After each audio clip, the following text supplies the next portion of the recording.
Islamic দলের নারী নেত্রীদের উপরে হামলা চালিয়েছে কিছু দুর্বৃত্ত।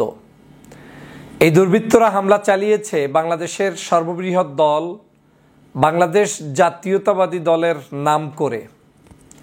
তারা এই সংগঠনের নেতাকর্মী পরিচয়ে পরিচিত। জামায়াতে ইসলাম বাংলাদেশের নারী নেত্রীরা তাদের একটি বৈঠক করতেছিলেন, সেই বৈঠকে গিয়ে এই ধরনের হামলা করেছে, যেখানে তাদের পর্দা, বোরকা, স্কার্ফ টেনে হিঁচড়ে খালি মাথায় রাস্তার উপরে দাঁড় করিয়ে রেখেছে, গালে চর থাপ্পড় মেরেছে। যেই সকল নারীরা ওখানে বৈঠকে উপস্থিত হয়েছে তাদেরকে ভৎসনা দিয়েছে, গালিগালাজ করেছে। এটা আমি বলছি এখন থেকে 20-30-50 বছর আগের কথা নয়, কিংবা শেখ হাসিনার আমলের কথাও নয়। আমি বলছি 5ই আগস্টের পরে নতুন বাংলাদেশ গঠন হওয়ার এই বাংলাদেশের বর্তমান চিত্রের কথাই বলছি। আমরা জুলাই বিপ্লব করেছিলাম যে বাংলাদেশের সকল শ্রেণী পেশার মানুষ, সকল রাজনৈতিক সংগঠনের নেতাকর্মী, সকল ধর্মমতের মানুষরা স্বাধীনভাবে তারা তাদের সকল কর্মকাণ্ড পরিচালনা করবে এই চিন্তার আলোকে। হাসিনার ফেসিবাদ থেকে মুক্ত হয়ে বাংলাদেশে সব দল মতের মানুষরা স্বাধীনভাবে কাজ করবে। স্পেশালি ধর্মীয় মূল্যবোধ এবং ধর্মভিত্তিক মানুষদের কার্যক্রম পরিচালনায় কোথাও কোনো বাধা আসবে না। আমরা পুরুষদের মাহফিলগুলোতে বাধার নজির দেখেছি ইতিমধ্যেই। বিভিন্ন রাজনৈতিক নেতাদের বক্তব্যে রাজনীতিবিদেরা ইসলামিক স্কলারদেরকে বিভিন্ন ব্যঙ্গোক্তি করে, কটূক্তি করে বক্তব্য দিয়েছেন, সেটাও আমরা শুনেছি। কিন্তু আমরা এটা শুনে অবাক হয়েছি যে নারীরা তাদের নিজেদের নেতাকর্মীদেরকে নিয়ে একটি বাসার ভিতরে বৈঠক করছেন, সেই বৈঠকের উপরে গিয়ে আপনি হামলা করবেন এবং সে হামলাটা বাংলাদেশের একটি রাজনৈতিক দলের নামে নেতাকর্মীরা করবেন, এটা আসলে মেনে নেওয়া যায় না। এটা যেই হোক, এই হামলাটা যদি জামায়াতে ইসলামের পক্ষ থেকে বিএনপির কোনো নারীর উপরে আক্রমণ করত, সেটা যেমন সুন্দরভাবে মেনে নেওয়ার সুযোগ নেই, তেমনি জামাতের নেতাকর্মী পরিচয় দেওয়ার কারণেই যে তার উপরে মহিলা হওয়ার পরেও আক্রমণ করবে, সেটাও আমার এই দেশের নিয়মে নাই। স্বাধীনতা বিরোধী কাজ, বিশেষ করে 24-এর অভ্যুত্থানের বিরুদ্ধ কাজ হচ্ছে এটা। আপনারা নিশ্চয়ই জানেন যে নারীদের অধিকারের জন্য বাংলাদেশে বহু কথা হয়। নারী অধিকার প্রতিষ্ঠার জন্য কথা হয়। ছোট পোশাক নারী পরতে পারবে না কেন, সে কারণে রেল লাইনের পাশে তাদের মানববন্ধন হয়। কিন্তু কোনো বোরকাওয়ালি, কোনো ইসলামিক পরিচর্যায় যারা বড় হতে চান, তারা কোনো বিপদে পড়লে এদেশের কোনো নারীবাদী, এদেশের কোনো রাজনৈতিক অর্গানাইজেশন তাদের পাশে দাঁড়ায় না। এ এক ভিন্ন বাংলাদেশ, যেই বাংলাদেশে যে যার স্বার্থে কথা বলে, এর বাহিরে কথা বলে না। এই নারীরা আমাদের মা, এই নারীরা আমাদের বোন, এই নারীরা আমাদের সহধর্মিণী, এই নারীরা আমার পরিবারের সন্তান, এই নারীরা আমার আত্মীয় স্বজন, সব কিছুই এই নারী। এবং এই পৃথিবী চলছে এই নারীদের থেকে জন্মগ্রহণ করা আমাদের এই সকল মানুষের ভিড়ে। কিন্তু আজকে আমরা সেই নারীদের উপরে যে ধরনের অত্যাচার, জুলুম, নির্যাতন দেখাচ্ছি, সেটা কখনোই আমাদের জন্য শুভকর নয়, সুন্দর নয়। বিশেষ করে ধর্মীয় পালন করতে গিয়ে ইসলামিক কোনো একটি অর্গানাইজেশন তার নেতাকর্মীদেরকে নিয়ে বসবে, কথা বলবে, সেখানে তারা আলোচনা করবে, সেটা মন্দের তো কোনো কিছু নেই।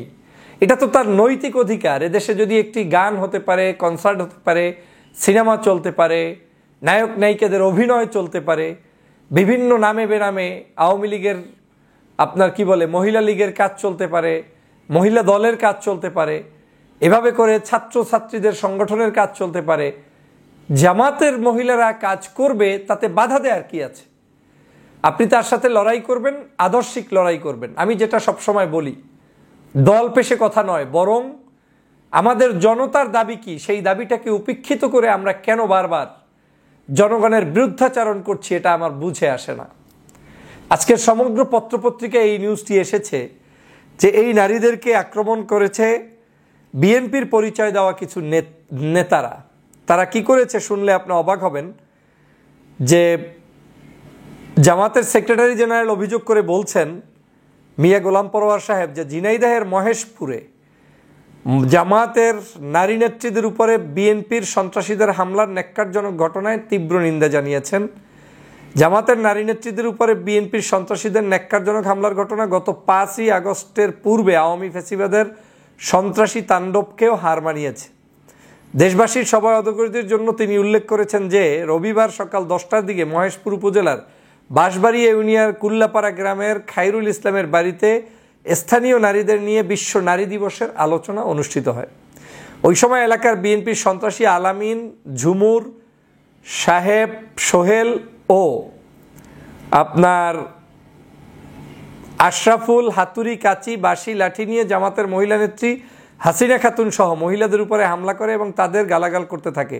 তাদের গালাগাল করতে নিষেধ করলে তারা সাহেরা বেগমকে বাঁশের লাঠি দিয়ে আঘাত করে। এছাড়া আসামিরা হাসিনা খাতুনকে খায়রুল ইসলামের বাড়ি থেকে ধাক্কা মারতে মারতে রাস্তার উপর এনে বাঁ কানে 2টি চর মারে। এছাড়া আলামিন সাহেব ও সোহেল হাসিনা খাতুনের শরীরে থাকা ওড়না টান দিয়ে শ্লীলতা হানি ঘটায় এবং মাথা আলগা করে রাস্তার উপরে দাঁড় করিয়ে রাখে। এর কিছুক্ষণ পর তারা হুমকি ধমকি দিয়ে ঘটনা থেকে চলে যায়। আমি এই নিউজটা পড়ার পরে আমার কাছে মনে হয়েছে যে বাংলাদেশে তো সব সুশীল, এই সুশীলরা প্রতিবাদ করবে না। কারণ আপনার কাছে মনে হবে আমার দলের না, এটা তো আর একটা দল। আবার আমার কাছে মনে হবে আমার না, আর একটা দল। কিন্তু এরা নারী, এরা মহিলা, এরা আমাদের সম্মানিত মাতা, বোন, তাদের উপরে আপনি আক্রমণ করার দুঃসাহস কি করে দেখালেন? তারা তো এই বাংলাদেশে আওয়ামী লীগের আমলে যে অভিযোগগুলো করা হতো, নারীদেরকে বলা হতো জঙ্গি, মিটিং চলছে, গোপন বই, কোরআন শরীফ বের করে বলতো এইটা পাওয়া গেছে, সেইটা পাওয়া গেছে, আস্তানা। এখন তো আর আওয়ামী লীগের বাংলাদেশ নেই। এখন কেন তাদের উপরে এই ধরনের আক্রমণ করে বাংলাদেশের স্বাধীনতা, সার্বভৌমত্ব, আমাদের বর্তমান সময়ের যে মানুষের চাহিদা, জনগণ যে সুন্দরতম বাংলাদেশ দেখতে চায়, সেটাকে কেন বিতর্কিত করছেন? আমি অবশ্যই বাংলাদেশের জাতীয়তাবাদী দলের এই সিনিয়র নেতাদের প্রতি দৃষ্টি আকর্ষণ করব। এর দৃষ্টান্তমূলক শাস্তি জনগণের সামনে দ্রুত সময়ের মধ্যে প্রকাশ করুন। পাশাপাশি সরকারকে অনুরোধ করব, যারা এই ন্যাক্কারজনক কর্মকাণ্ডটি ঘটিয়েছে এবং সৌহার্দ্যপূর্ণ বাংলাদেশ গঠন করার জন্য যে পরিবেশ, সেটাকে যারা নস্যাৎ করছে, তাদেরকে আইনের আশ্রয় এনে দ্রুত বিচার করতে হবে এবং এমন বিচার করতে হবে যাতে করে তারা এই বাংলাদেশে আর কোনো নারী নেত্রীদের উপরে, দূরের কথা কোনো শিশু, নারী নেত্রী, দল, মত কারো উপরে আক্রমণ করতে না পারে। বিশেষ করে নারীদের উপরে কোনো আক্রমণের দুঃসাহস কেউ দেখাতে না পারে, সে ব্যাপারে সজাগ দৃষ্টি রাখার জন্য উদাত্ত আহ্বান জানাই। আমার কাছে এই নারীদেরকে ধর্মীয় কার্যক্রম করতে কিংবা সামাজিক যে কোনো কার্যক্রম করতে বাধা প্রদানকারী যে কোনো ব্যক্তিকে আমরা আইনের আশ্রয়ে আনব এবং সেটাই হোক আমাদের সকলের প্রতিজ্ঞা, আমাদের সকলের শপথ। কারণ আমরা এই সোনার বাংলাদেশকে আর কোনো ঝঞ্ঝালের বাংলাদেশে দেখতে চাই না। আমরা এই বাংলাদেশকে একটি সুন্দর, সুজলা, সুফলা, স্বাধীন বাংলাদেশ দেখতে চাই। সবাইকে ধন্যবাদ।